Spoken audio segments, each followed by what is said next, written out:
All right, hello everyone. Welcome back to English 2. We hope you had a good long weekend. We're going to jump right into the lesson for today. The lesson today is really about researching from multiple perspectives. Now, that word is a really important word in our unit. I'm going to talk about what that means. I'm going to introduce you to three key perspectives that you'll be using, and we'll talk about how these perspectives can help you become a better researcher. So some of you may have heard this word before, perspective. It's basically a word that means your point of view. The way you look at an issue or look at a topic is your point of view. And some of you have heard the saying, there's always more than one side to a story. That's true of everything. It's also true of research. Every issue has different points of view you can look from.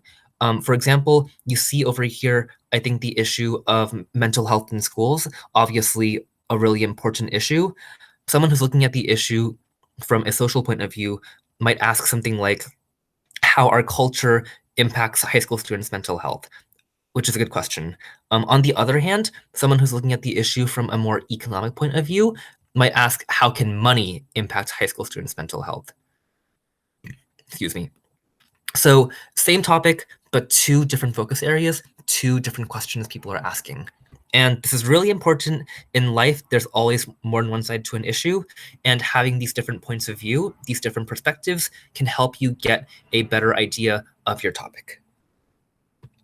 Now, in this unit, we're going to talk about and use three key perspectives. These perspectives are economic, social, and political. Now, you might not know what these words mean yet.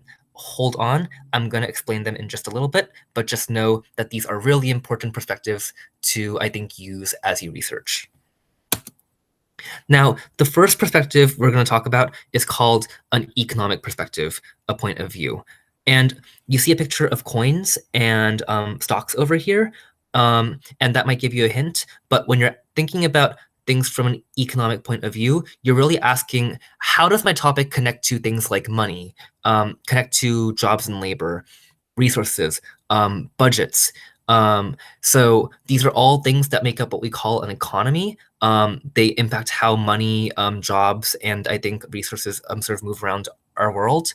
And so when you're thinking about things from an economic point of view, you're thinking about all of these things. Moving on, you also have what's called a social perspective. And when you think about things from this point of view, you're thinking about, I think, things that relate to our society. Some of you already know that social is related to, I think, the word society. So that's a good hint for what you're thinking about. This includes things like culture. So I think like the norms and beliefs of a culture, they include things like your identity, so race, gender, class, and so on. And they also include community and the way that different communities, I think, respond to and think about different problems that they have in their culture, in their society, in their world. So when you think about things from this point of view, you're really thinking about how your topic connects to the larger society. Now, lastly, you have what's called a political point of view, or a political perspective.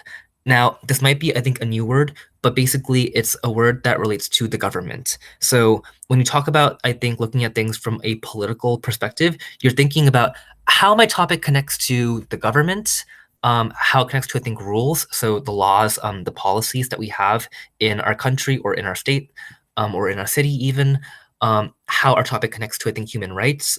And so all of these things become very important when you think about things from a political point of view. All right, so we're gonna show you, I think, lastly, why this is important. I talked a lot about mental health in high schools earlier. I think I told you, or I haven't told you, but I think I actually got to do a project on this last year. And so I had to look at this issue of mental health in high schools from three different points of view. And I learned a lot. When I saw it from an economic point of view, I definitely learned that American schools don't have enough money. And so that really impacts the quality of mental health care we have in schools.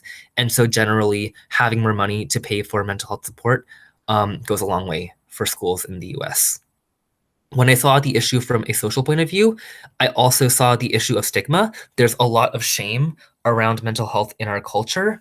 And so I think teachers and students need to do a much better job of challenging that culture and fighting it, because mental health is nothing to be ashamed of.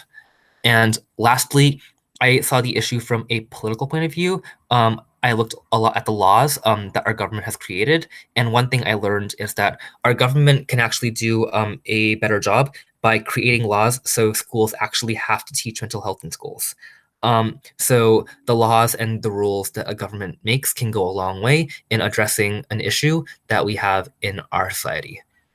And so if I'd only seen, I think, the issue from one angle, I would have only gotten one answer. And because I saw the issue from three different points of view, I got to see, I think, a lot more. And I also got to see how all of these things connect. I think this is actually a big problem in our culture. And seeing the issue from different points of view helped me realize just how complicated and how important all of this really is. Okay, so you will eventually do this with your own topic, and some of you might want to, I think, remember what these words mean. So in case you do, here is a cheat sheet.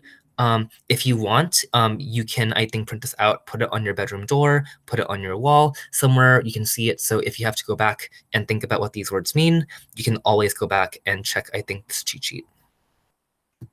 All right, that concludes the lesson for today. I hope this is helpful, and if not, I'm always happy to check in, or Ms. Ramos will check in with you, I think via text or email or office hours. Right now, we want you to go back to your lesson plan. There's going to be a link to a Google quiz, so open that and test out what you've learned.